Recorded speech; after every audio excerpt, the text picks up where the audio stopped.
We have just opened the webinar and we will start soon.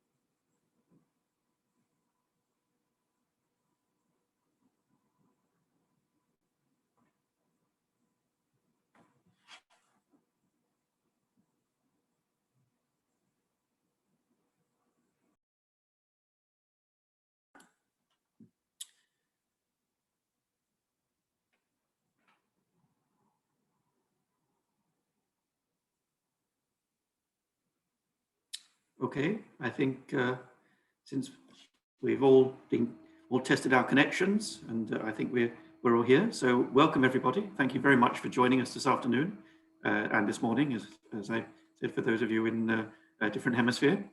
We've got a great roundup to talk about climate change and hydropower in Latin America. That's the subject of the webinar today.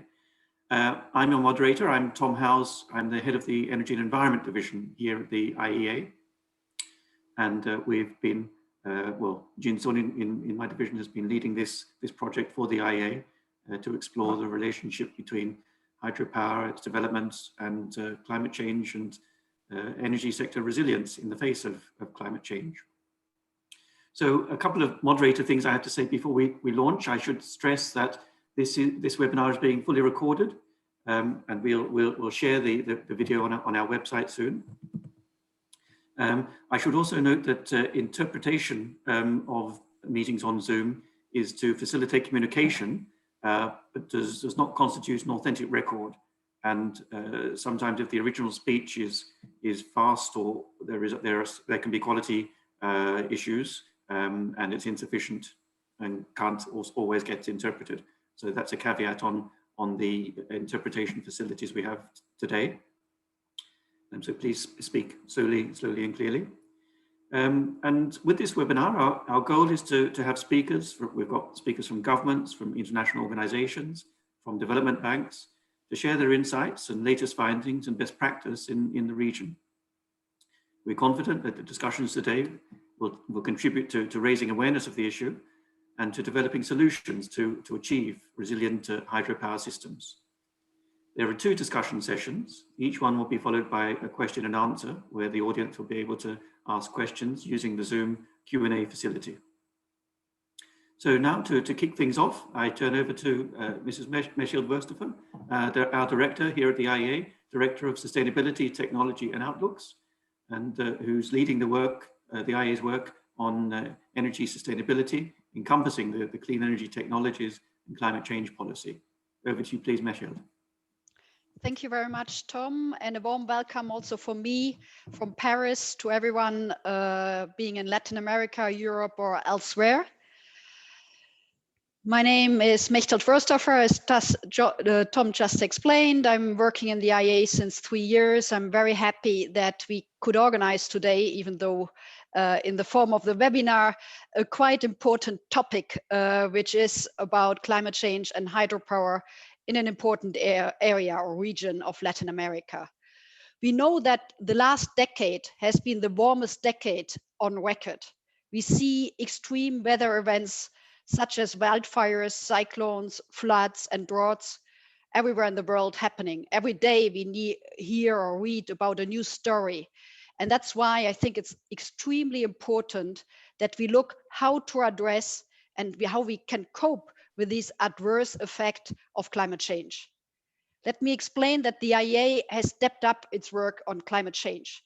We see that 2021 is a pivotal year for energy and climate change. You're all aware we have the climate COP26 now in beginning of November in Glasgow, and the IEA will organize next week, on next Wednesday, the 31st of March, a major conference between the IEA co-organized with the COP26 on net zero.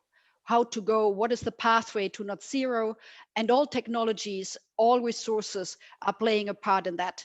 So if you want to listen and join, look at our website, it will be online next Wednesday. But this is just one example. We do much, much more, all the teams around the agency, in order to have the focus now on climate change. As you know, 75–80% of the CO2 emissions are coming from the energy sector.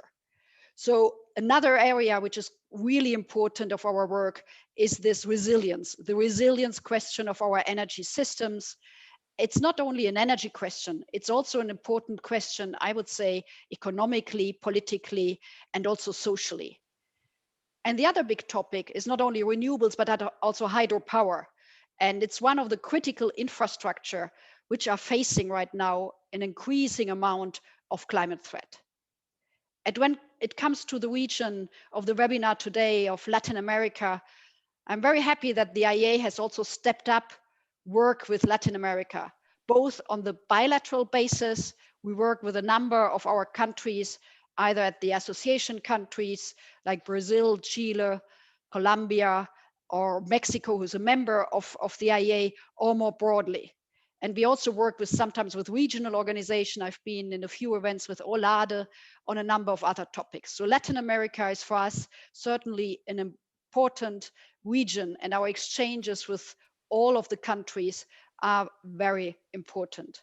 We also know that in Latin America, hydro accounts for around 45% of the total electricity generation. And that means that the increasing concern about climate change demands also urgent action. We see in Latin America in particular that people are experiencing more extreme events. Let me just quote two examples. One in Colombia, we see that the number of climate disasters and the intensity of extreme weather events have increased. 90% of disasters in the last 50 years were associated with hydrometeorological phenomena. And moreover, Colombia is expected to experience even more frequent extreme rainfall days by 2050, according to other studies. Another example is Peru. 72% of total national emergencies were related to hydrometeorological threats, such as droughts, heavy rainfall, and floods.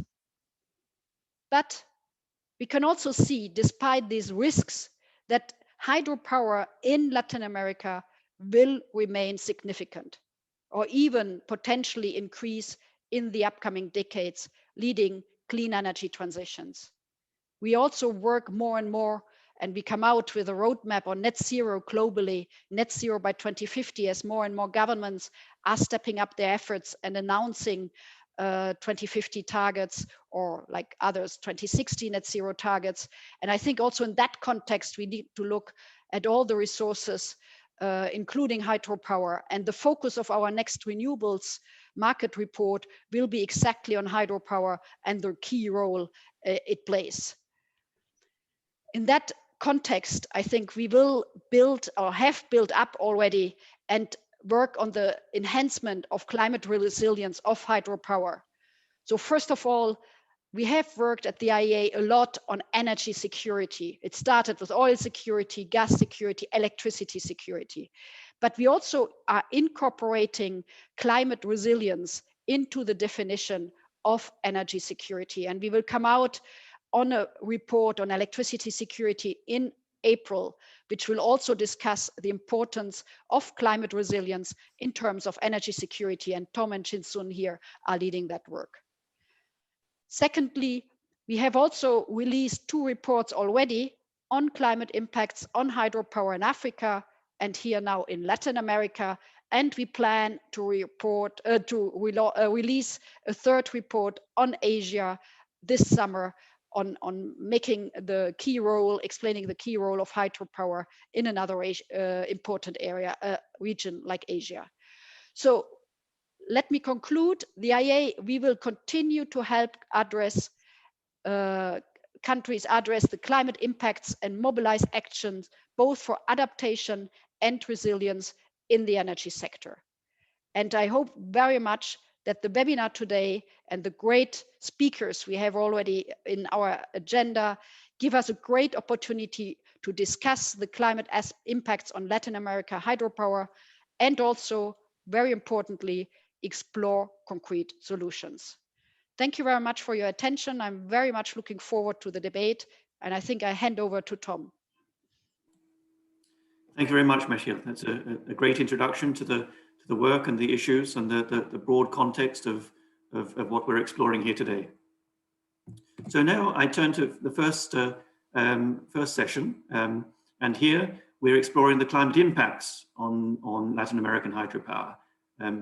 Session 2 will be turning to methods of addressing the issues, the impacts, but there's a lot to be done in terms of exploring what the different meteorological and other aspects are that are at play here in shaping the impacts of climate change. With this session, we'll have about 7 minutes each per speaker. So please, if you can stick within your time limits, that leaves us good timing for discussions and questions at the end of the session. And to start off, to set the scene, I'm delighted to ask my colleague, Ms. Jinsun Lim, who works here at the IEA, to explain the work that she's doing on climate resilience of the energy sector. Over to you, please, Jinsun. Thank you very much, Tom. So hello, everyone. I'm Jinsun Lim, Energy and Environment Policy Analyst of IEA. I'm so happy to share the IEA's work on climate impacts and resilience in Latin America.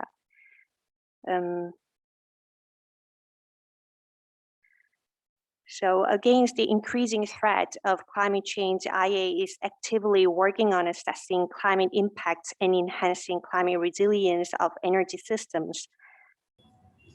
So IEA's report about climate impacts on Latin American hydropower is one of our efforts. It aims to enhance the climate resilience of Latin American hydropower through a climate risk and impact assessment and by introducing potential resilience measures. It qualitatively assesses climate risks to Latin American hydropower and examines potential climate impacts quantitatively, comparing 3 different climate scenarios. Based on the assessment, it identifies measures to enhance climate resilience and provides policy recommendations. In this presentation, I will focus on the part of climate impact assessment based on different climate scenarios only. If you want to learn more about this report, please visit our website, iea.org. Also, I would like to introduce some other reports, as Mathilde mentioned. We've also published the reports on how climate change affects clean energy transitions and electricity security. If you are interested in this report, all of these are available on our website as well. In Latin America, hydropower is the main source for electricity generation in most countries, accounting for 45% of the total electricity supply from the region. Because of the significant contribution of hydropower, Latin America has been the region with the largest share of electricity generation from renewables. The role of hydropower in Latin America is likely to remain significant or potentially increase. According to the IEA World Energy Outlook, projects that under a continuation of stated policies, the share of hydropower in the power sector would stay at its current level. Moreover, if we assume enhanced actions to achieve sustainable energy goals and also climate goals, the share of hydropower would increase by 2040. However, as you all know, that climate change poses an increasing challenge to Latin American hydropower. There is a broad consensus about the temperature will increase across Latin America, although the magnitude of warming is likely to vary depending upon location. Regarding precipitation, Central America and Mexico and a large part of Chile and Argentina are projected to see a consistent reduction in precipitation and runoff, which would consequently have negative implications to hydropower generation. Conversely, coastal regions of Andean countries such as Peru, Ecuador, and Colombia are projected to have more rainfall. Some parts of Latin America are also likely to experience an increasing variability and probability of extreme precipitation events. The increased probability of extreme precipitation events will consequently increase risks to hydropower generation by altering water availability, increasing sediments, or causing physical damages to hydropower assets. Hydropower plants, which usually operate for multiple decades, are likely to be affected by climate change during their lifespan. Therefore, a comprehensive assessment on climate impacts is needed. So therefore, the report assessed the climate impacts on over 86% of the hydropower installed capacity of Latin America, focusing on 13 countries with the largest hydropower installed capacity. The selected countries are Mexico, Costa Rica, Panama, Guatemala, Colombia, Ecuador, Peru, Argentina, Chile, Brazil, Venezuela, Paraguay, and Uruguay. The total hydropower installed capacity in these 13 countries is over 193,000 megawatt, which account for 98% of total installed capacity in Latin America. This report assesses climate impacts on over 370 hydropower plants in the 13 selected countries, using each station's specific geographic coordinates.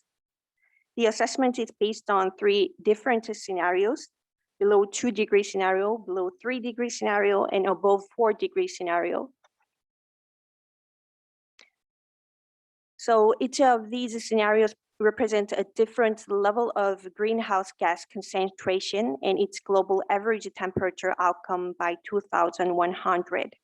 The assessment shows changes in annual and monthly capacity factors from each country between 2020 and until the end of this century, comparing the projected results against the values of the baseline period, which is set 1970 to 2000.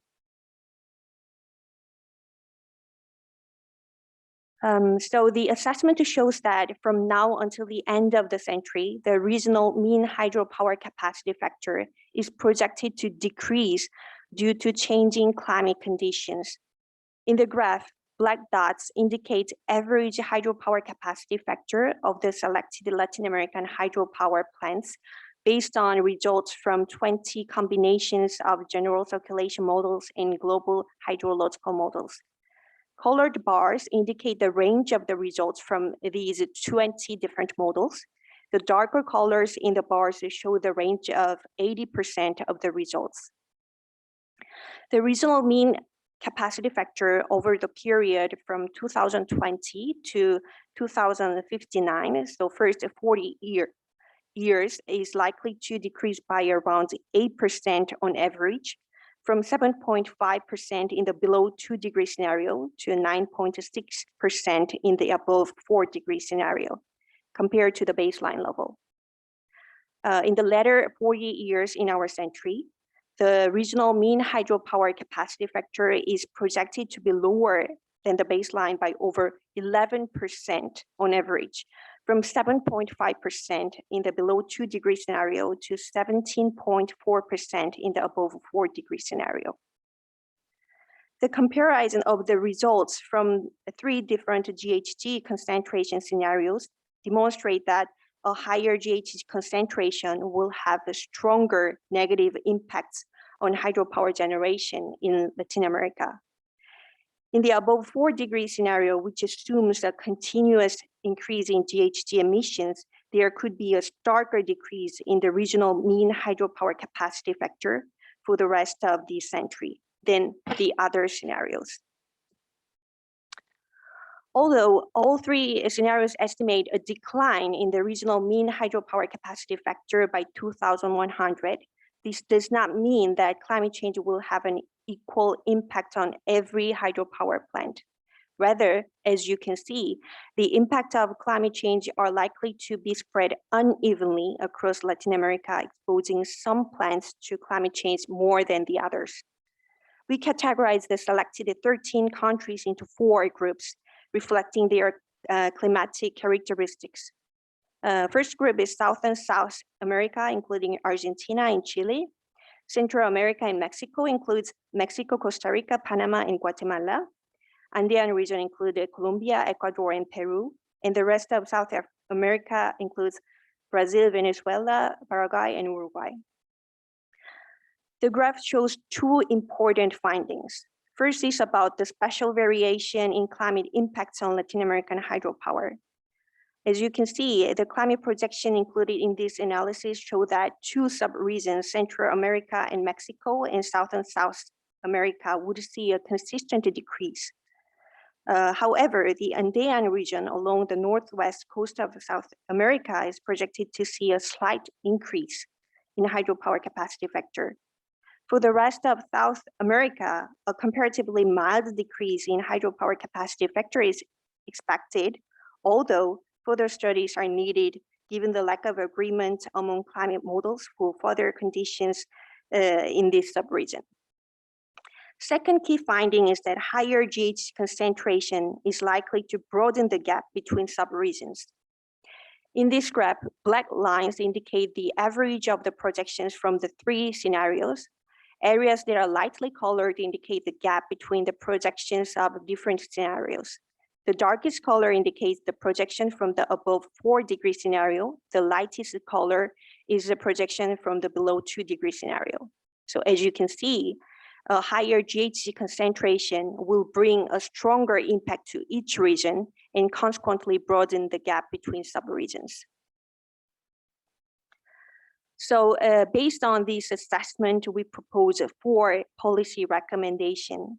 The first one is mainstream climate resilience as a core element of energy and climate policies. Governments can send a strong signal to service providers and developers by mainstreaming climate resilience in their national climate and energy policies. Second one is mobilize investment in modernization of aging hydropower plants. Over 50% of installed capacity in Latin America is over 30 years old. Aging hydropower plants are expected to require modernization to cope with the projected increase in extreme precipitation events, and in addition to general rehabilitation.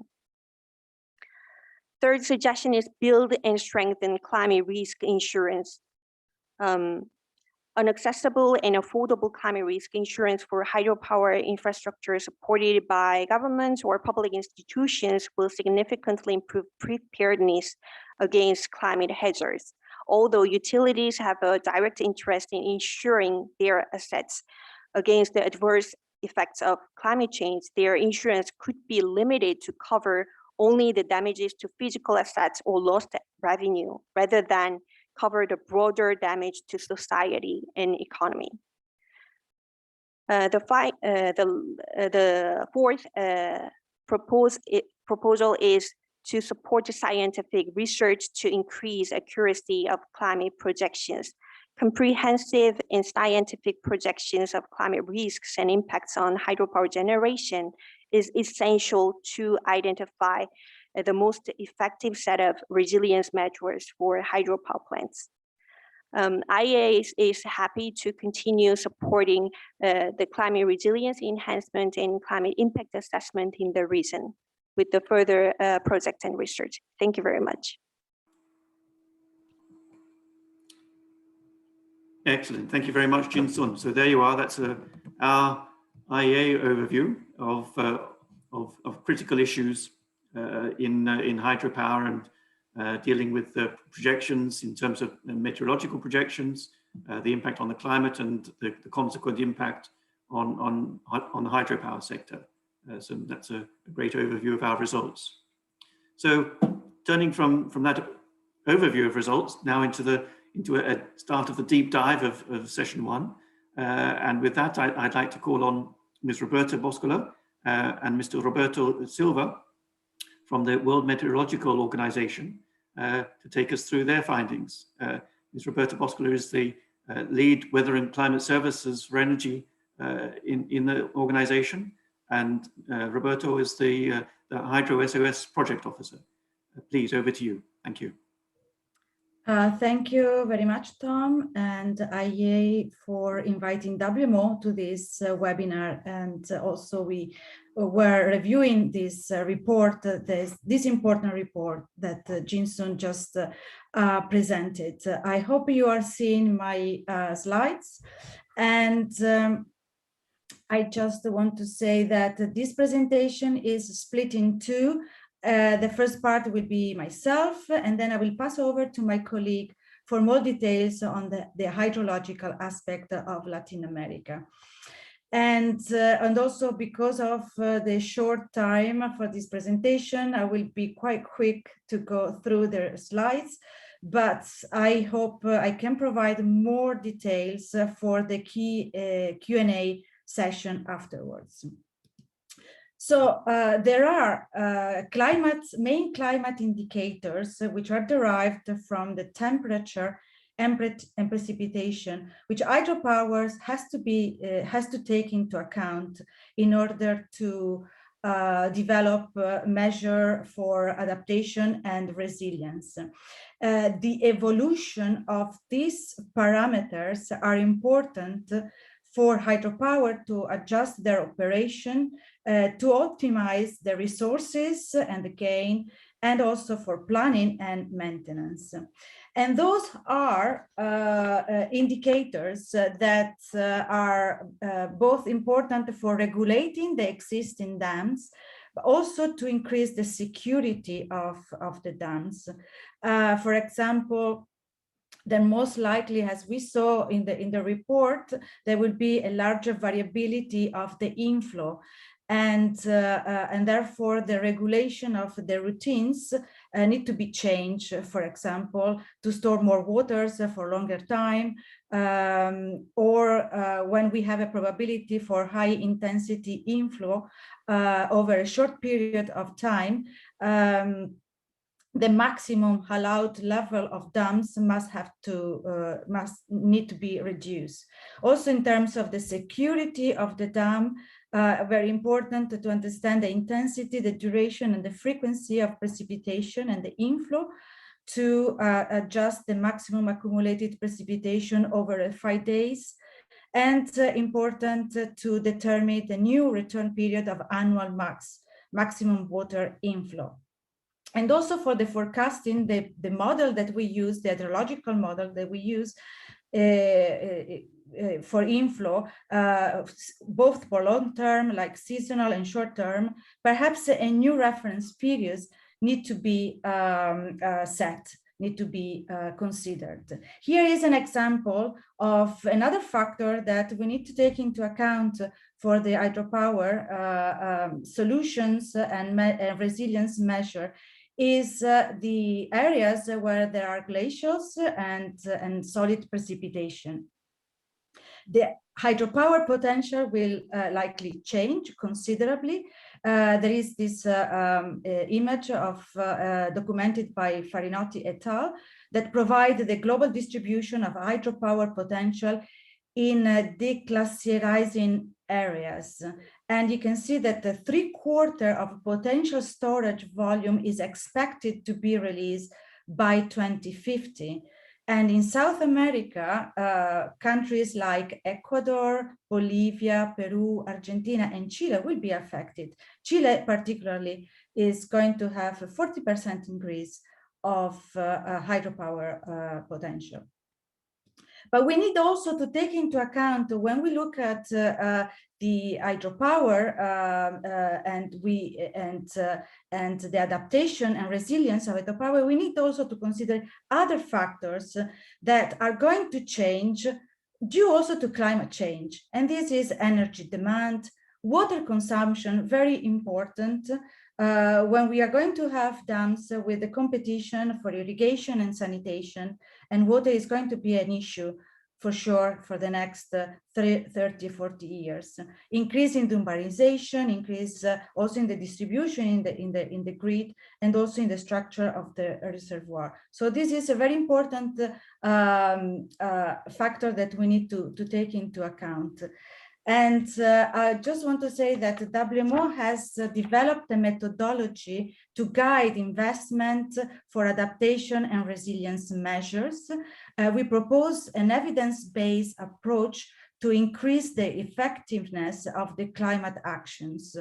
And these methods is based on a better identification and of association between past, present, and future states of the climate and their impacts, better selection and prioritization of a range of scientifically sound options for adaptation actions based on highly quality observation data, specifically validated climate change projection and peer-reviewed literature, and also a system of knowledge transfer and opportunity with a range of partners and stakeholders. Together with the Green Climate Fund and the Swedish Met Services, we have developed a climate information platform for users to access all this data, site-specific all climate data. I invite you to have a look, and this is a tool which I think is very important for the solution for hydropower and climate change. So I now pass the floor to my colleague Roberto. Thank you. So I will talk a little bit about projects that we have and how we are monitoring hydrological resources. So on one hand, we have HydroSOS and PromSat Plata, which cover different timescales for forecasts. One is for the subseasonal to seasonal scale, and the other one is for flash floods and riverine flooding, so a shorter time scale. So HydroSOS is the hydrological status and outlook system, and it will strengthen national services, the ones that have the mandate to produce hydrological and meteorological forecasts, to provide hydrological status and outlooks. So in this way, they will be able to appraise if there's wetter and drier conditions than normal, and how likely is that condition going to change from subseasonal to seasonal timescales. An example product that could be tailored for hydropower are, for example, inflows to reservoirs, snow melt and snow cover, or the amount of water in the stream network. And also something that HydroSOS will provide, it's a platform that will be available to access national products and also integration with regional and global products. We will help countries and their national services to fill in gaps, for example, in information with modeling and with satellite data. So this initiative, it will be key for this initiative to ensure cooperation between national services and other institutions that are sources of information, but also institutions and users of water information, such as agriculture and energy. So there will be a vital, it will be vital to have a cooperation on exchanging information and data for achieving accurate, holistic view of the water resources in a basin. So moving on to PromSat. Well, this is just the demonstration portal that we currently have for the HydroSOS, and we expect to fill it in as we implement the project in different basins around the world. Okay, thank you. So now moving on to PromSat, this is a project that deals with components for riverine, flood forecasting, flash flooding, and at a later stage also landslide. So it produces products for soil moisture, for example. It utilizes real-time QPE, and it has linkages to the decision support system. in this specific project, an important aspect of it is that WHOS, which is the WMO Hydrological Observation System, is being used as a mechanism for instant retrieval of data and information between partner institutions, so they can share information in a secure way and in a faster way, so that they can understand what the conditions are in the basin. So the next one is other two projects that are currently going on in Latin America, in South America specifically, are Hernandez and Brava. So WMO has just started in February 2021 to implement a regional project funded by the Adaptation Fund in Peru, Chile, and Colombia. And it addresses the water, energy, food nexus under a changing climate. So for example, in HydroSOS, we'll also have a component being implemented under this project for supporting the development of detailed maps of hydropower potential for the next 30 to 60 years. And there's also the Brava project for Bolivia, Ecuador, Peru, and Argentina. And this is being under consideration by the Swiss Development and Cooperation Agency, and will complement Hernandez regionally, also to have an approach on the water, energy, food nexus in those countries. So this is just a very brief overview, but we are available for any follow-ups and questions. Thank you very much.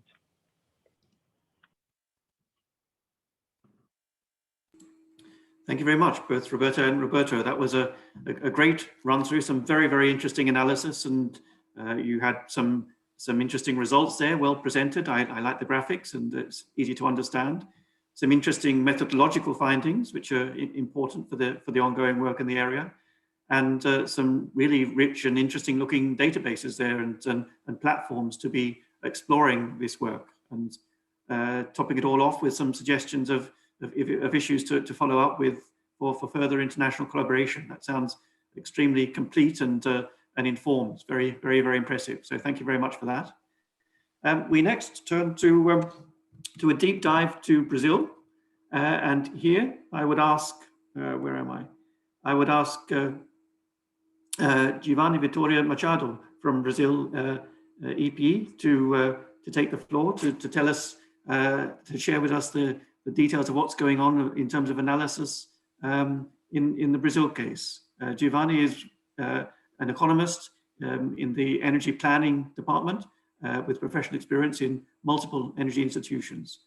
Over to you, please, Giovanni. Oh, thank you so much, Tom. Good morning or good afternoon, everyone.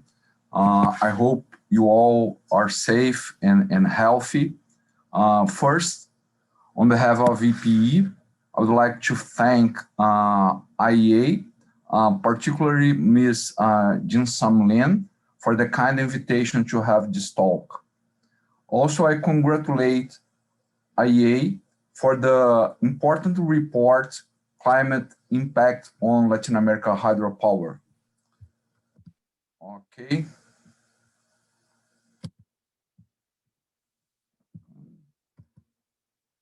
Okay. Hydropower plays a key role in Brazilian power sector, reaching 65% of electricity supply in 2019. Water flows variation are usual phenomenon, but to deal with market design and system plan and operation have incorporated the hydrological risks on their activities. But climate is a complex issue, and precipitation anomalies are additional challenges to deal with. Particularly, sequential odd years bring questions about global climate change and its impact over hydropower. but figures are mixed or fuzzy in Brazil, varying by basin. In any case, flow variation is still comparable with the precipitation anomalies, but evidence support higher concerns, as mentioned by the previous presentations. In any case, more evidence and studies are required. And also it's important to bear in mind that uncertainty is no reason for not taking actions. In addition to hydrological changes, multiple water use conflicts have increased in Brazil, with impacts on water availability for power generation and vice versa.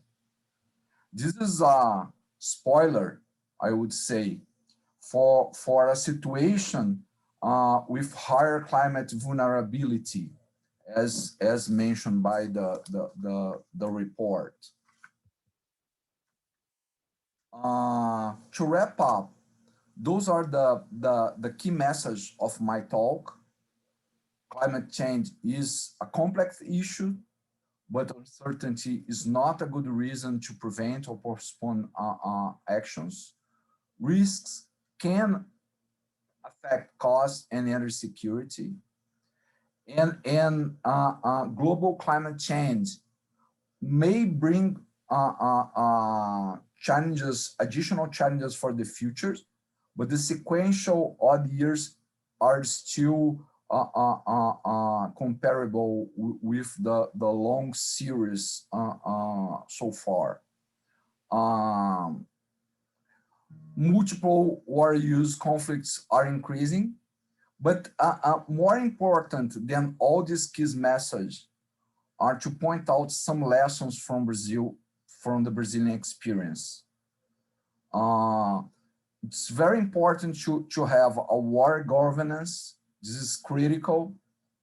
So having public consultations by water regulation to try to mitigate water conflicts, having crisis rooms for different river basins, and also have monthly meetings of the Power Sector Monitoring Commission in Brazil. Those all actions are very important to try to deal with all those challenges.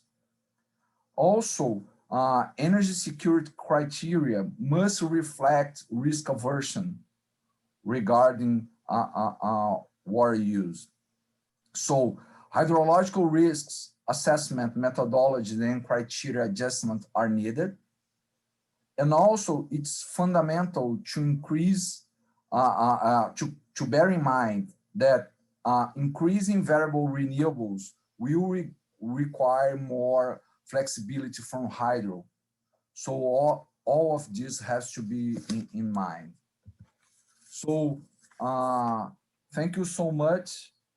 That's all I have to talk today, and I'm glad to have questions afterwards. Thank you so much once again. Excellent. Thank you very much, Giovanni. That was a really useful exploration into a deep dive into a particular country, getting the empirical results and the findings, and already getting starting to talk about the mechanisms we can establish and create to address some of the risks and some of the changing results for our hydropower management that come with climate change. So that brings us to the end of our first panel, and I will happily open up the floor for questions. Using the Q&A function, I'm happy to invite questions from the floor. I think we have about 90 participants watching the panel, so please feel free to put forth your questions there, and I will see if I can manage the technology sufficiently to see your questions and to pose them. So at the moment, at least according to my version of Zoom, we have no open questions. So whilst we're waiting for people to digest the presentations and think them through and perhaps come up with some questions, I might pose some, and perhaps just turning to all the panel to keep a question general. What do you think is the biggest challenge so far to accurately estimating the climate impact on hydropower in the region? What's any particular things that strike you as critical in the whole process? Would anyone like to pick that up?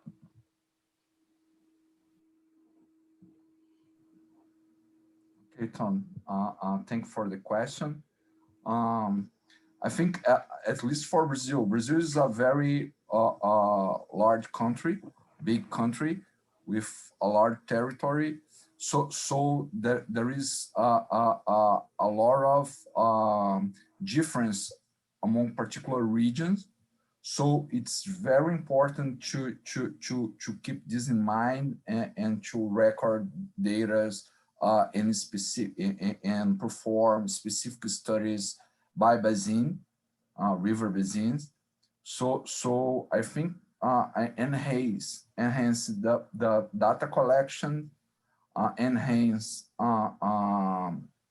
climate modeling for particular regions, and also as raised and recommended by the report, the IEA report, have the resilience question in mind, and be aware that the situation is very important to monitoring. So and be prepared to higher risk vulnerability. So that's my point of view. Excellent, thank you. Very clear. Let's try to be prepared. Yes. This is Roberta, and I just would like to add a couple of things on what Giovanni said, which I agree perfectly. I would say a big challenge now is to, I cannot start my video, sorry. The big challenge, I think, is reduce the uncertainty of these climate models, or develop better climate models with less error, less uncertainty, and also have models really tailored to the hydropower or the catchment basins with a higher resolution. This is important because all the measures, all the decisions and the investments which are we going to do in the future to improve hydropower or designing new hydropower will be based on these parameters. And so the big challenge, as also Giovanni said, is, we need better observation, we need better methods to predict the future, and to be better prepared to what is potentially in bigger climate risks in the future. Thank you very much, Roberta. Thank you. We do have some questions. Okay, I also would like to add that I found that it's really interesting because we checked 20 different sets of the models, and each model have their own assumptions. So sometimes in some locations, we have observed some significant level of discrepancy between the models. We would like to show all the range of 20 different models, but I believe in the progress of the climate and hydrological modeling, we will have more accurate data. And for that one, and I think we need a lot of support from the different international organizations and governments to enhance the credibility of the climate observation data and also projection data. Thank you. Thank you. So we try to be thorough. Indeed, we are thorough, but we can carry on exploring, and evidently models continue to need to be improved and their accuracy improved as much as we can. So we now have some other questions popping up in the Q&A box. So I turn to the first one from Yanina, which is to say that the there's the research going on at the IEA, but are there other specific actions to be planned with the extracted information in collaboration with governments? Perhaps Jin-Sun, perhaps you can answer that one. Yes, actually, we are closely collaborating IEA countries related to the climate resilience assessment and also the impact modeling. For example, we are providing the weather tracker data on our website to see that what kind of climate impacts has happened during the last 2 decades. And also, we are about to publish the electricity security report on the climate resilience, which has been closely reviewed and collaborated with the IEA countries in April. And also we are aiming to conduct further case studies focusing on certain countries in close collaboration with IEA countries as well. So we are happy to support the further development of resilience actions in our member countries and association countries. Thank you. Thanks, Jin-Sun. Okay, turning to the next question, which is from an engineering perspective. Are there significant modifications required in the upgrades with turbines, dam safety, etc., to increase their resilience to climate change? Perhaps that's something, well, who wants to take that one? Thank you, Tom. I think it's really depending on the situation, specific situation of the plant location, but also, yes, there are some plants which need some upgrades of turbine and also the spillway upgrades and etc. Those kind of physical infrastructure upgrade is needed. I think this part might be covered by our second session by the IDB about the modernization, and also you can take a look at our report. We have provided an exhaustive list of the soft and hard measures to enhance resilience in our report. Okay, we have some further questions, but we're running a bit late. I'll just run through them just to be sure that we've got them. And so the next one is from Carlos about the plant factor reduction mentioned by Jin-Sun. And considering the high participation of hydropower in the energy matrix of South America, have you an idea of the reduction of energy, gigawatt hours, from hydropower that can be expected in the next years in Andean countries? Yes, some of the hydropower plants would experience a decreasing hydropower capacity factor, and consequently the decrease electricity generation from that hydropower plants. But I can see also the efforts from different governments in Latin America to diversify their energy mix, and also at the same time try to enhance the resilience of hydropower assets. Our suggestion is in the worst scenario, GHG emission scenario, we might experience a really significant reduction in hydropower generation. Before we experience that, we need to be prepared to those climate impacts and think about how we can cope with those kind of negative impacts. And also at the same time, by doing the reduction of GHG emissions, so those kind of mitigation actions, we can choose more resilient and sustainable future for hydropower generation as well. In fact, thank you. I think with that, you've also partly answered Pablo's question. Pablo's from Irina, and he asked given the different climate models available, some showing increases, some showing decreases in participation, what do we choose, and what do we choose to respond to? The worst scenario, is that what we prepare for? Of course, we need to think about our worst scenario, but given all the actions announced by different countries, and also the collaboration among the international community, we expect a low emission scenario should be our path. So in that scenario, we will experience only like 7% of the decrease, which is really manageable level. So I would like to mention that we need to think about how to mitigate those kind of climate impacts in advance, and also how we can cope with the adverse impacts from the climate change. And I also would like to mention that those kind of resilience measures will be discussed in our next session. So our speakers will give a wonderful example about the best practices and guidelines. This is Roberta Boscolo. Can I add something about the climate models? So we have 25 climate models projection used in the IPCC, which Jinsun has used. But may I say that not all the models have the same skills in all the globes at the same time. So we have also to choose which one, depending on the region that we are looking at. Some models have better skills than others. And so this is one thing that we could do to regionalize these models and actually looking at those who have a better skills in South America or in Southeast, in Asia or in Africa.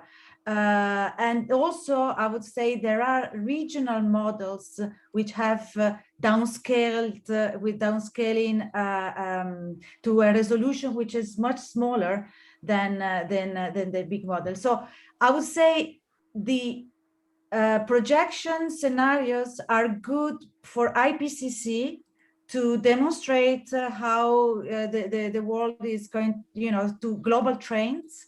But when it comes to look at the regions or countries or catchment, there are other models and other methods and other tools that should be used for reducing, as I said, with this uncertainty. So these models were not developed for this kind of studies, and I think the next step would be really to start to be more precise and use the best tool for the answer that we want.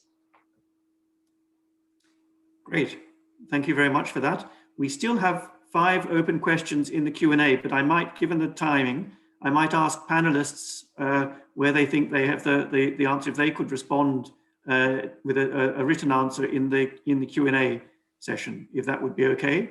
And if there are any still open at the end of the session and we have time, we can come back to them.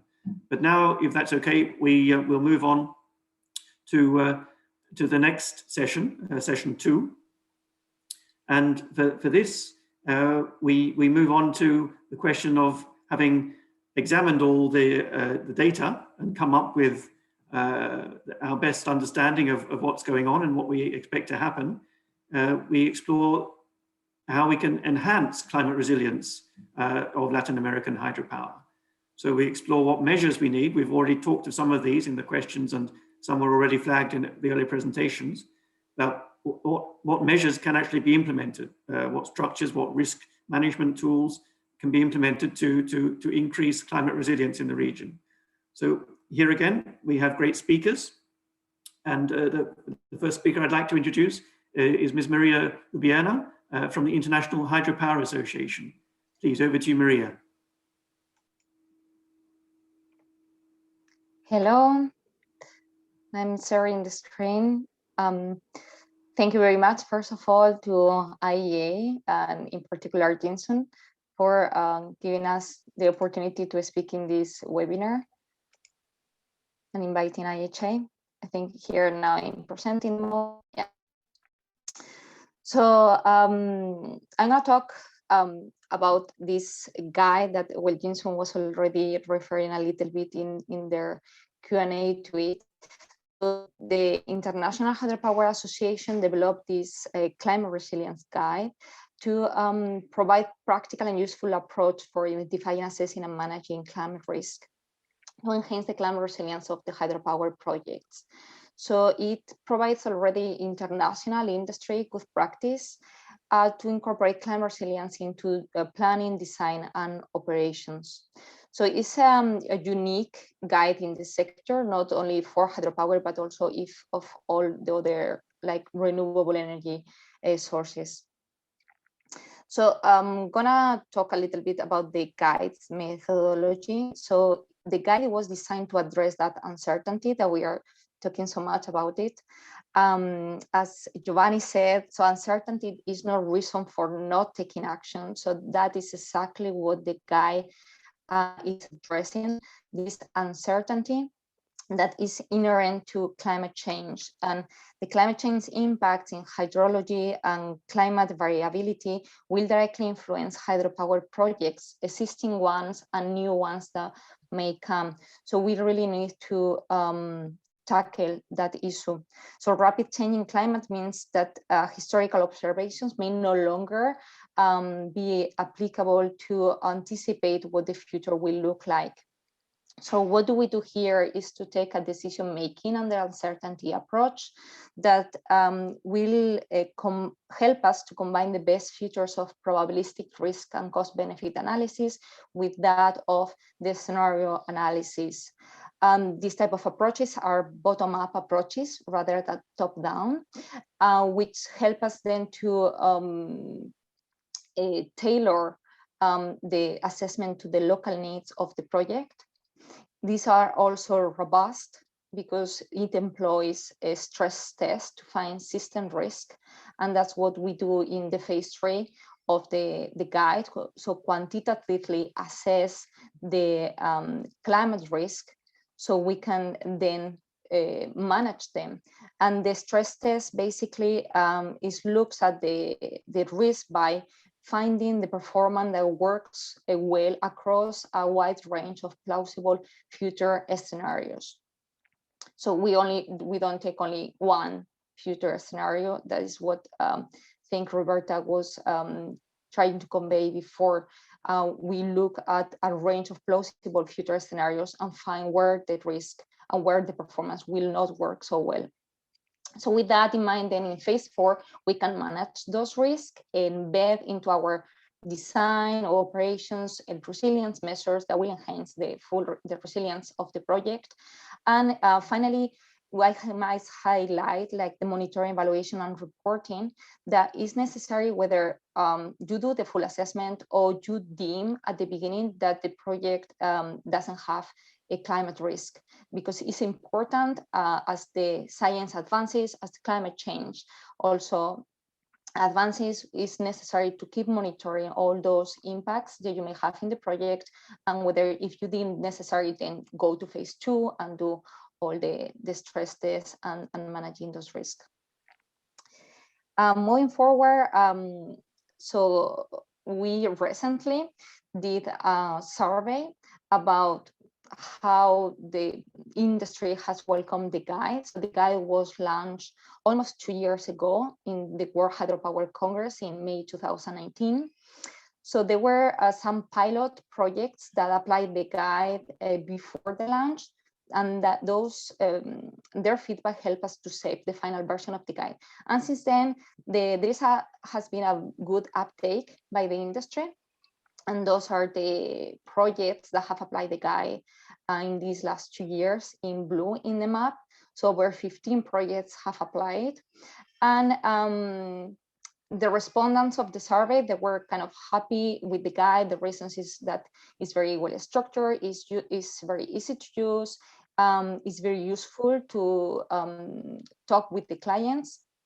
And they gave an average rating of 4 out of 5. Financial institutions are the majority of the organizations that request the guide to be applied, because normally they are starting to request more climate risk assessments, and therefore they refer to the guide for the application and assess the risk of the hydropower project.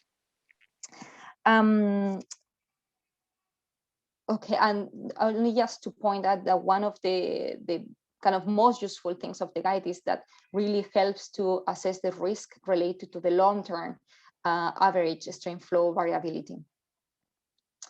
So the guide has 6 core principles, and during these 2 years, and the projects there, those 15 projects that we know that they have applied the guide, they might be more. This is not an exhaustive list. but they have validated the core principles of the guide. So we wanted the guide to be applicable in either pre-construction, construction, operations of a project, even rehabilitation projects. And we have a mix of all of them. Also, the guide is applicable to storage projects, but also to run-of-river projects. They are single, and even we have seen sometimes it has been applied in cascade schemes on all scales. So no problem with those hydropower projects below 30 megawatts and even up to 2000 megawatts or more. All geographies.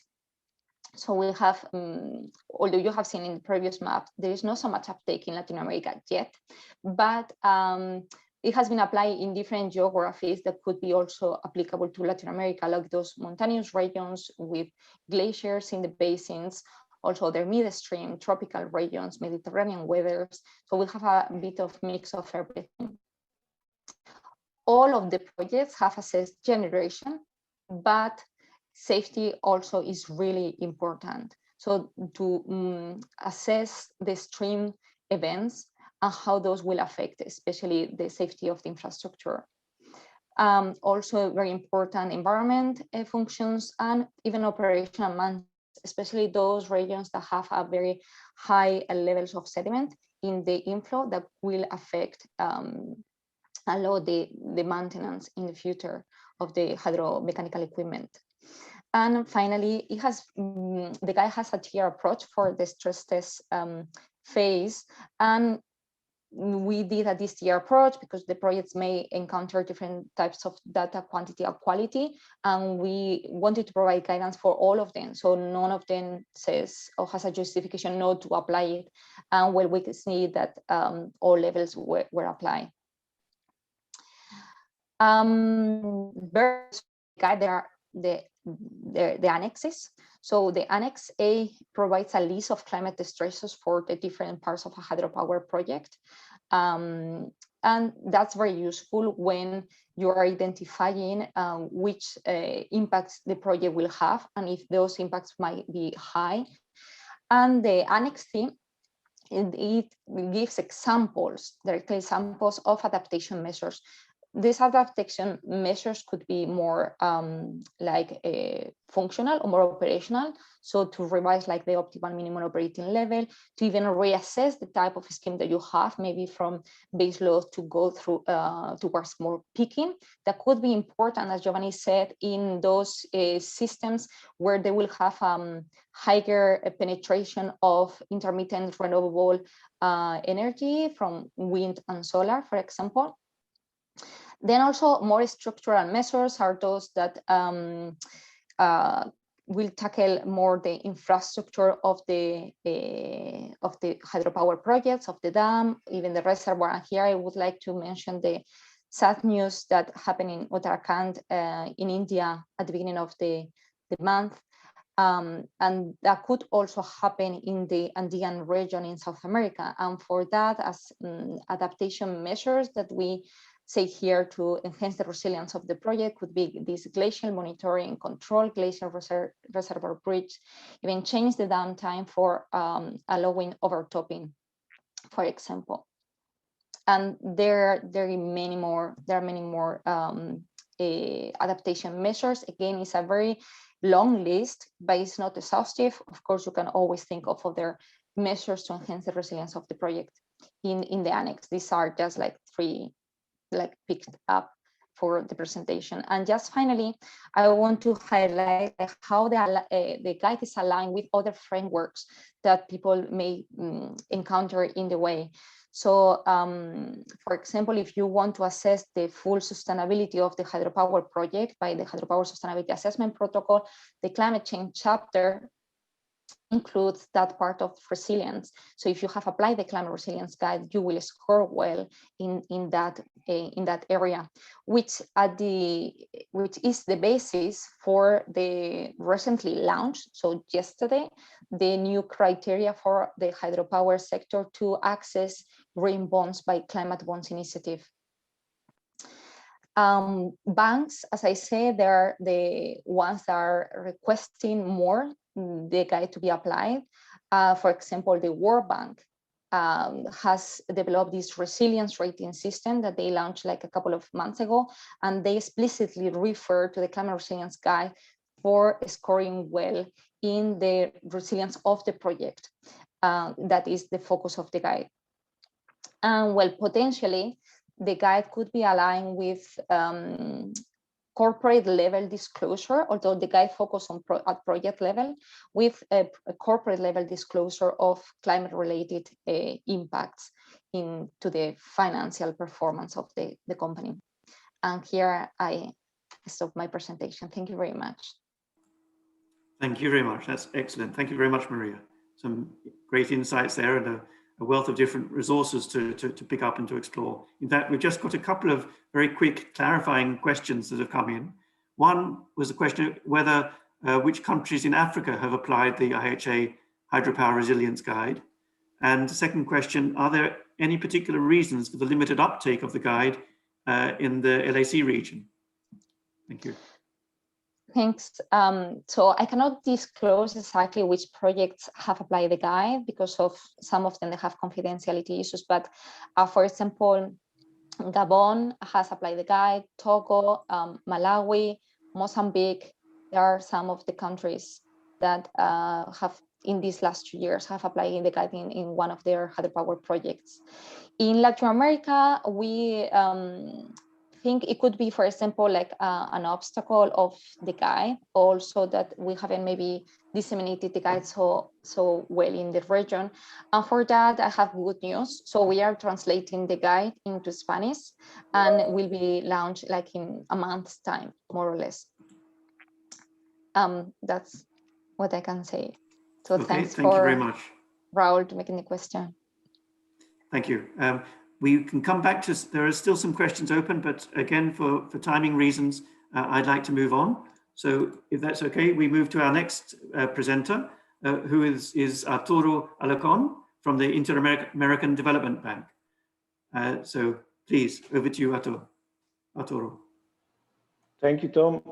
Good morning. First of all, thanks for letting us participate in this webinar. I think it's a very important issue. I think you're going to project my presentation from your side. Thank you. I will switch to Spanish. So please, next slide. El primer punto yo creo que ya se ha tocado. The first point has already been raised, and it's a fundamental issue I'd like to stress. Even though climate change is a global phenomenon, it has extremely localized impact. So when it comes to drawing conclusions and carrying out studies, we need to be thinking about a local impact. Even at a country level, we might be getting into averages, whereas there could be an increase of hydrology in one place and a decrease in another in the same country, and there are seasonal changes too. We've heard about stricter rain seasons or longer dry seasons, but the impacts that this will have will be different whether they're a reservoir or run-of-the-river hydropower plants. And so the impact that this has means that we need to have models that can be much more granular at a geographical level and in a time period sense. This is a graph that we designed with Olade, and it shows one of the most extreme scenarios. It's plus 8.5, and it shows the increase and decrease in precipitations at the scale of a single country. There's an important issue that's been raised, and that is sedimentation. From the point of view of hydropower, it doesn't just have to do with the hydrology impact, it has to do with the impact on sedimentation and on public works.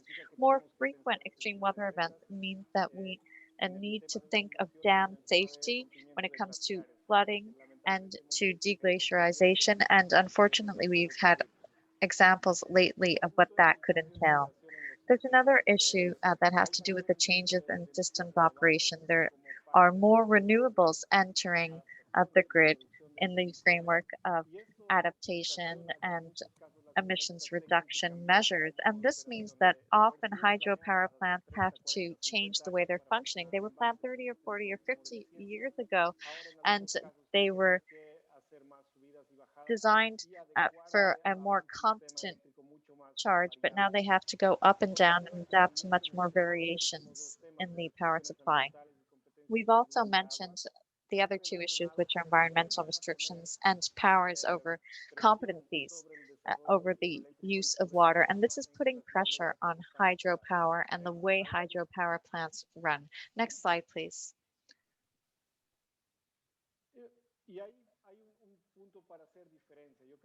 And I think there's something that we need to focus on here, because we have to discuss climate change in the sense of how it will have an impact on new hydropower plants, and on the other hand, what this means for existing hydropower plants. Hydropower is a fundamental component of the Latin American energy matrix, and it will keep growing from 3 to 6 gigawatts per year, with differences, of course. But for new hydropower plants, the first thing that has to be done is carrying out hydrology studies that take into account climate change with this spatial granularity. And to do so, that means taking into account risks and dam safety, not just from the point of view of dam safety studies at the plant level, but also at the regulatory level for countries in the region. Very few countries in the region have laws or regulations that have to do with dam safety, and this is something that we definitely need to work on. Now, for these new power plants, we could consider having an optimized design, but optimal for which scenario? This is something that someone asked in the chat box, and I think that we could be thinking of resilient scenarios. We need robust constructions that will allow the plant to function in different scenarios, and we need to minimize the risks and the impact. Now, for the existing power plants, we have to change the functioning model from a power plant that was designed for a different hydrology and for a different grid. And both of these components and factors are changing. This shift can step up the aging of some of the parts which weren't designed to go up and down in power generation. So, in the changes for existing power plants, in addition to simulating different climate change scenarios and assessing dam safety, we need to be thinking about how we can adapt it if we had to when it comes to the electromechanical equipment. Next slide, please. Next slide, please.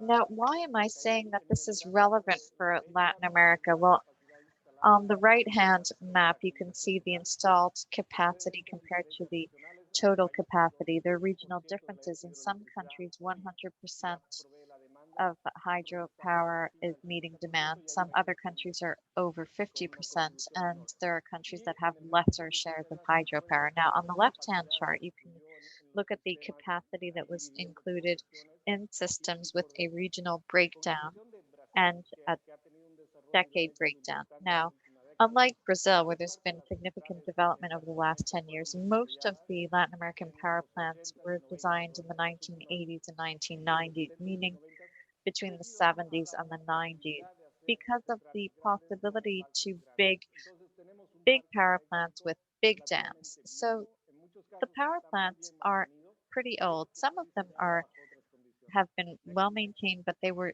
definitely designed under other conditions. Next slide, please. This chart shows the same thing, but in a different way. As I've said, almost 50% of hydropower plants are above 104 giga are over 30 years old, and those that are over 62 giga are over 40 years old, and almost 30 giga are already between 20 and 30 years old. So overall, most countries have older power plants and need to start thinking about how they can adjust to a new reality. Next slide, please. With Maria and IHE, we carried out a study that was published last year, and it estimated the modernization requirements for these hydropower plants. We looked at hydropower plants over 10 megawatts and over 10 years old, and where the information was available, we assessed their status. We looked into the modernization that had been done and at the investment that was required to modernize the electromechanical components. Overall, we concluded that in the region there is a medium need to modernize hydropower plants. Some countries have over half of their power plants that have a current need to be modernized now, but there are 10 that have an urgent need of modernization, and the rest of the hydropower plants have what we assess as a low level of need for modernization and therefore need to be monitored. The total assessment was $330 million to modernize this, and most of it is concentrated in Brazil, which isn't surprising because Brazil has half of the hydropower plants in Latin America. All of this information was published in a technical note, which is on our bank website. Next slide, please. To conclude, I'd like to say that hydropower is part of our renewable mix. Latin America has the greenest energy mix around the world, and that is thanks to hydropower. In many countries, strategies for decarbonization are being planned, and fossil energy will be substituted by a mix of wind, solar, and hydropower. We already have 200 giga in place, up and running, and a potential for future development. Latin America is one of the regions that has least used its potential, but climate change entails major challenges for existing power plants and new ones, and this is what I detailed. It has to do with estimating of the resources, planning for disasters, the issue of powers and competencies over the use of water, and sedimentation. New projects need to take into account climate change throughout the process cycle, and that means from the planning and identification of best sites throughout. The current plants need to be adapted. This isn't true everywhere. This has to be assessed on a case-by-case basis, as I said. Next slide, please. And these modernization projects are what we view as an opportunity for holistic and comprehensive action, because once one part of the electromechanical equipment is modernized, then that means possibilities to improve metrology using sensors for modern data analysis technology, improving communication automation to improve the physical safety of assets, analyzing dam safety. This is something I've been stressing, but we think it's one of the most relevant issues, and also managing the environmental liabilities that hadn't been taken into account when the power plants were built. Well, now could be the time to do so. So what are the challenges? Well, first of all, planning. We have to deal with this, not just from the point of view of an installation, but from the point of view of the systems. And we know that planning has to include better integration between countries. We've said that there could be impacts that are positive in one country and negative in another. And we know also that there's a process of integration between Latin American countries from an electric point of view. So regional integration can be one solution to climate change and its impact. And then finally, funding. In many cases, the modernization and upgrading project will depend on the type of funding in each country. And it also depends on regulation, and there has to be an adaptation to regulation. Thank you very much. Indeed, muchas gracias. Thank you. That's very, very useful, very informative.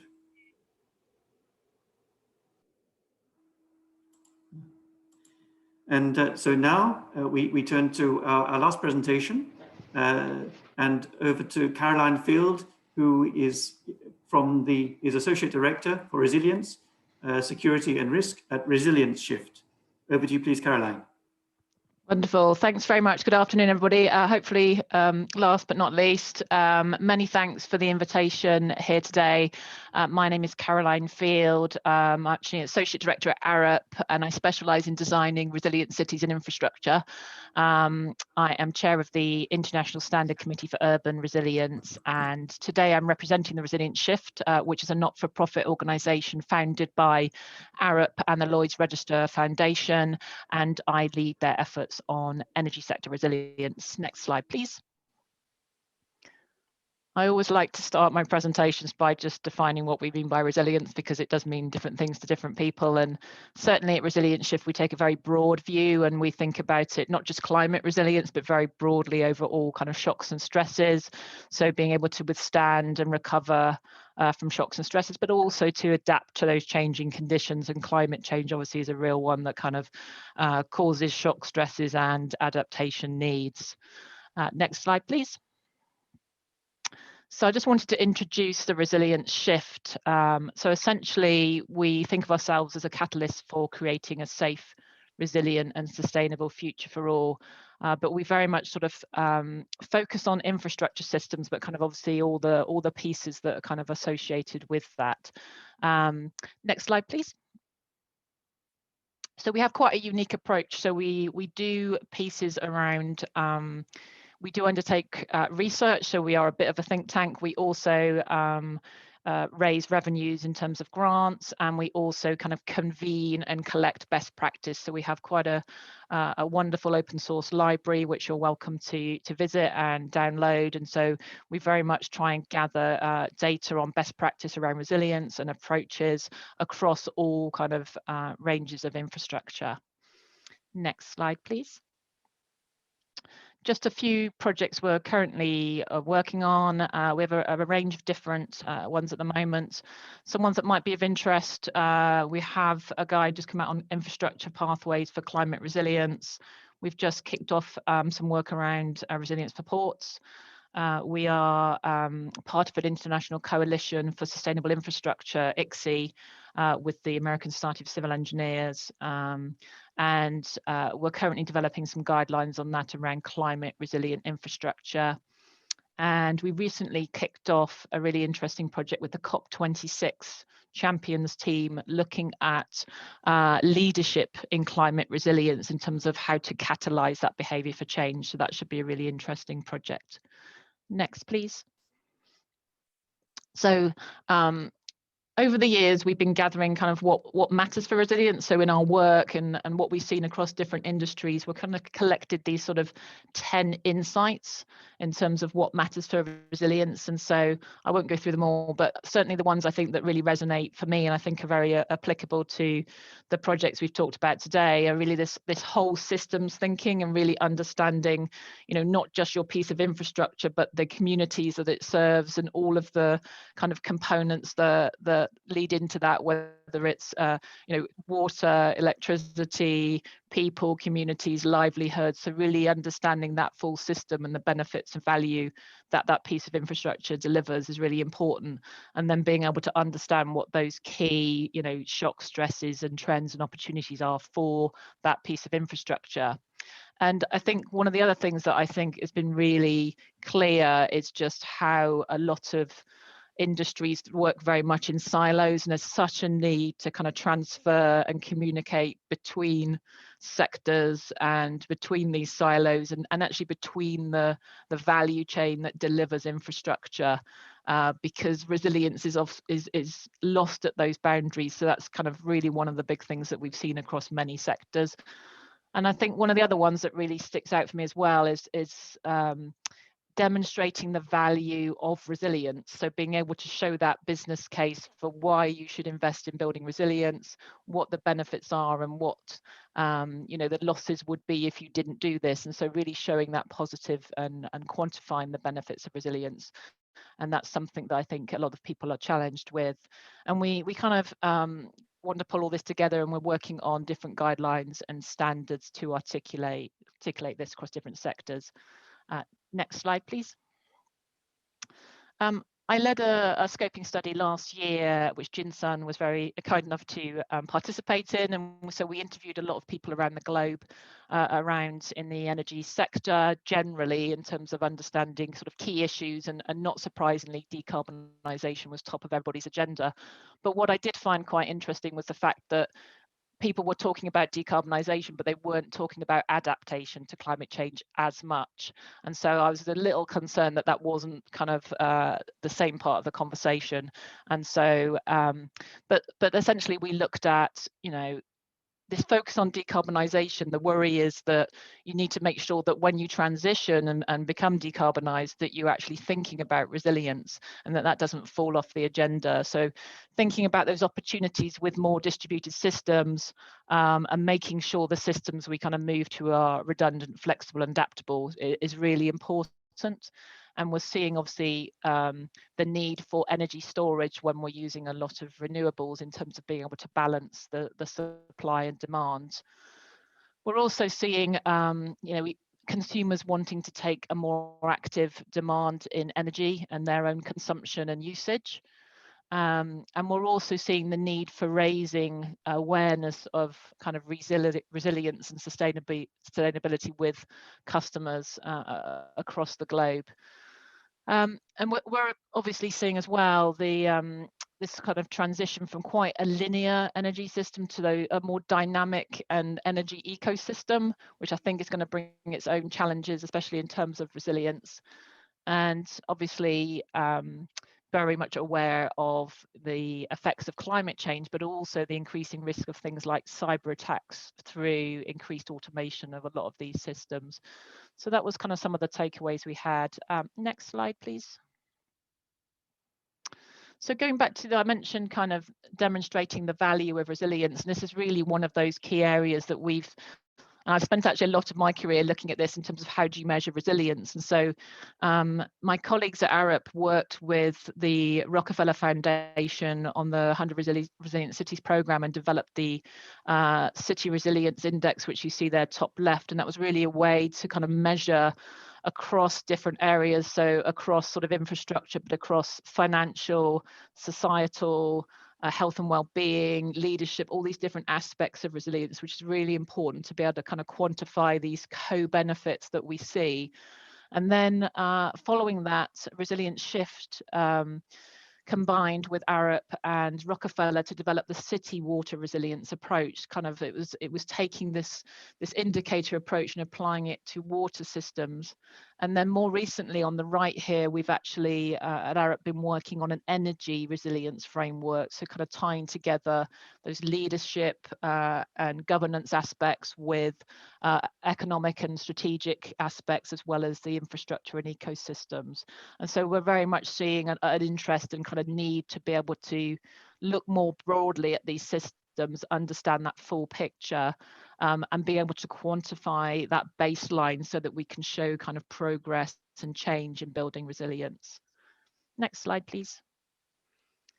So I just wanted to showcase on our website, we have a really nice case study, and I should just point out this is not something that I designed, but it's a really inspiring example of how sustainable and resilient design solutions can be implemented at scale, conserving and regenerating the natural environment, managing the effects of climate change, but at the same time really demonstrating financial viability and delivering wider benefits to the community and environment.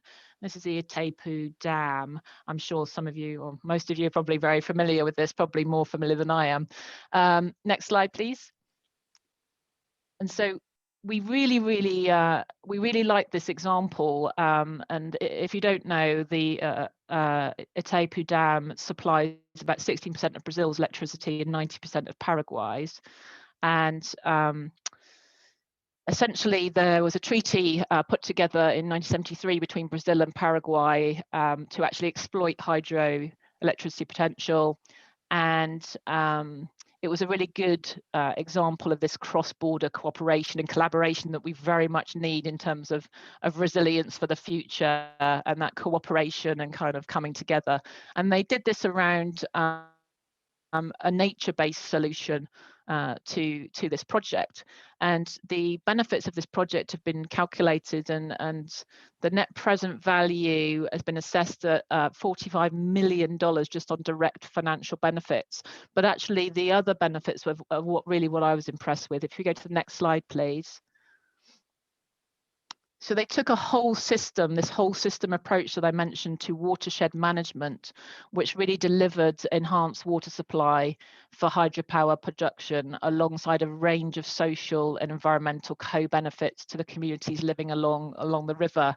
And so, from employment benefits, climate adaptation, air quality, education, it was a really fantastic example of kind of showing all of those benefits that this type of project can deliver and be able to quantify that, which I think was just fantastic. And as part of that project, they actually planted over 44 million trees. They reforested, they restored and conserved 101,000 hectares of land and 421 micro watersheds, and restored 1,600 kilometers of rural roads. So it's a really, really impressive project. Next slide, please.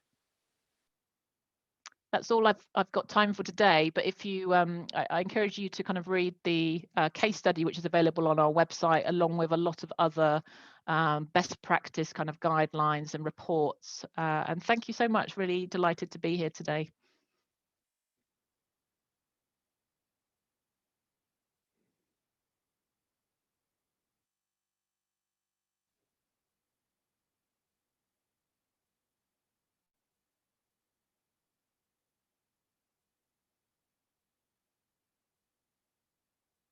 Tom, you are muted.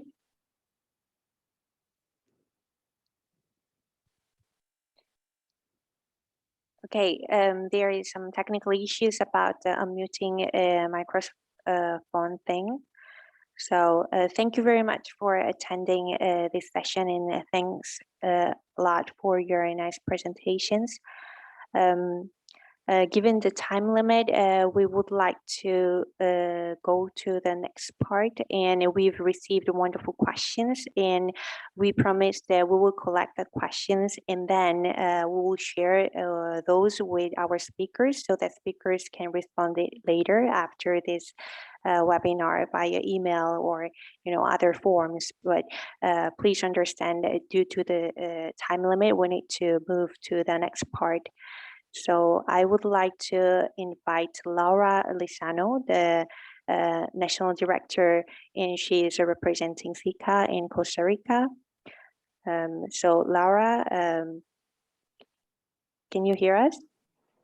Yes, can you hear me? Yes, we can see you, we can hear you very clearly.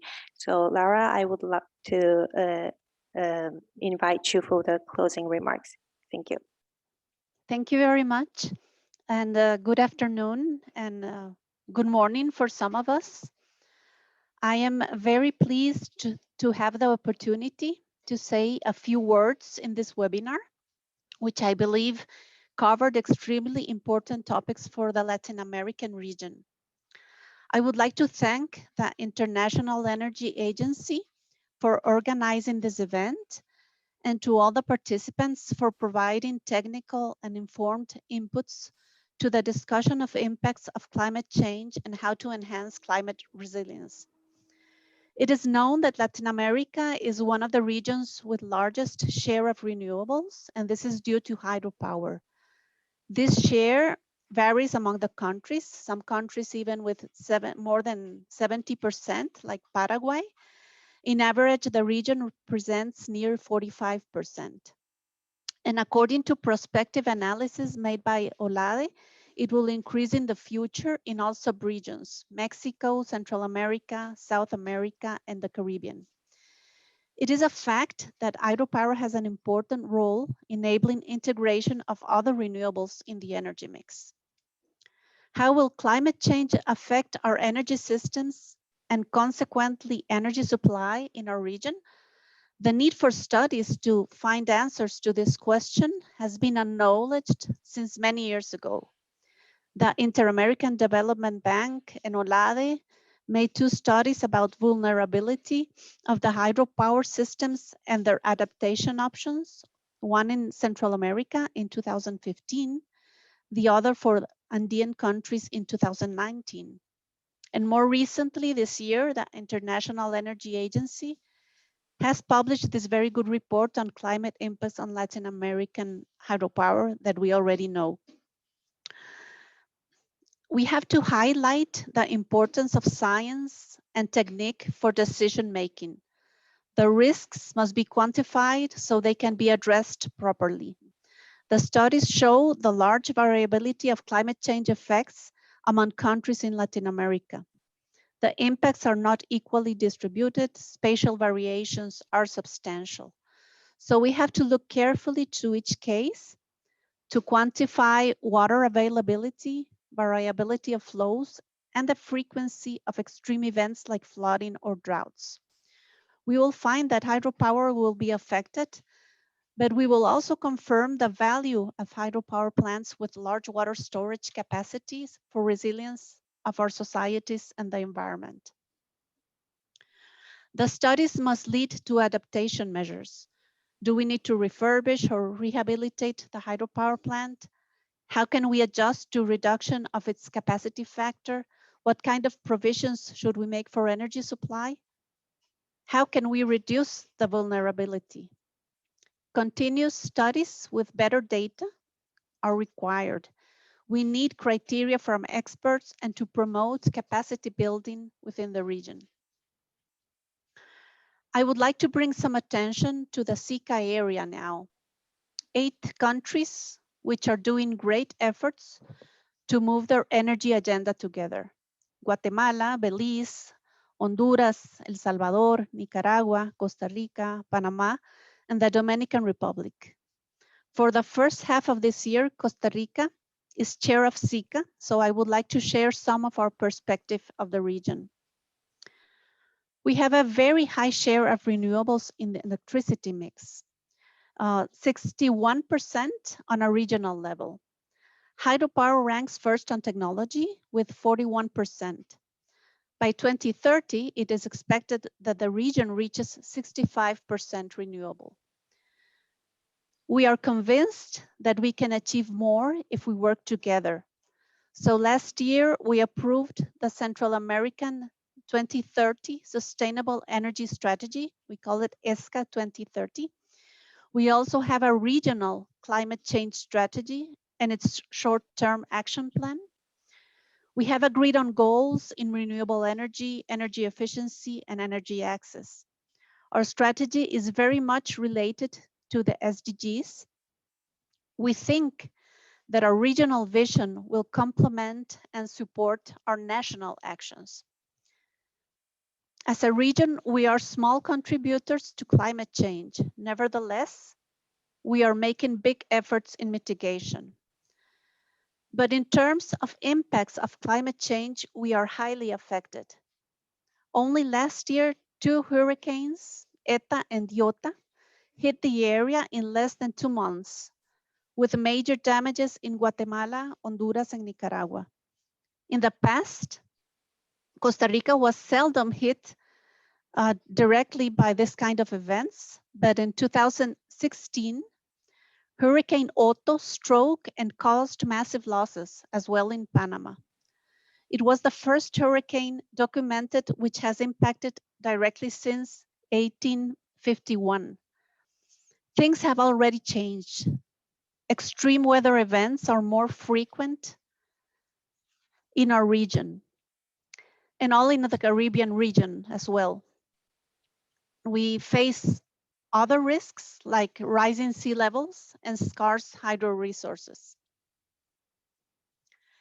Climate change is already touching our region, from very unfortunate life losses to impacts on water, food, transport, and energy systems. The links between these sectors have already been identified. The connection among the SDGs and the importance of all of them for human well-being is clear. From the energy sector, we are aware of the role that reliable and resilient energy supply plays in our society. It is a pillar for our development. In all this context, I have to point out the great value of events like today's webinar to raise awareness for the need for action. But action requires data and scientific analysis using state-of-the-art methodologies. This is why Latin America needs support from international organizations and the contributions of all sectors so that governments, utilities, academia, and private sector can work together. In this regard, a memorandum of understanding between the General Secretariat of SICA and the International Energy Agency was signed this year on February 15th on cooperation in the field of energy. This is of great interest because it gives a general framework to work on priority areas for the region, like energy efficiency, data and statistics, and climate resilience of energy systems. We are very looking forward to work together on studies on climate impact assessment for power generation and on promoting regional activities to identify and develop measures to enhance the resilience of electricity systems against climate change. I would finally like to thank again the International Energy Agency for setting up this webinar, for sharing best practices and giving us tools to allow our countries to anticipate, prepare, and plan effectively for climate change. Thank you very much.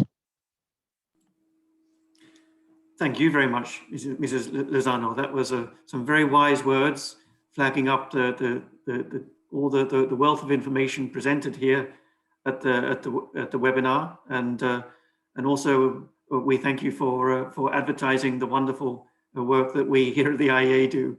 We're very happy to continue such outreach and to help with data, with analysis, to explore this important area. So thank you for those words.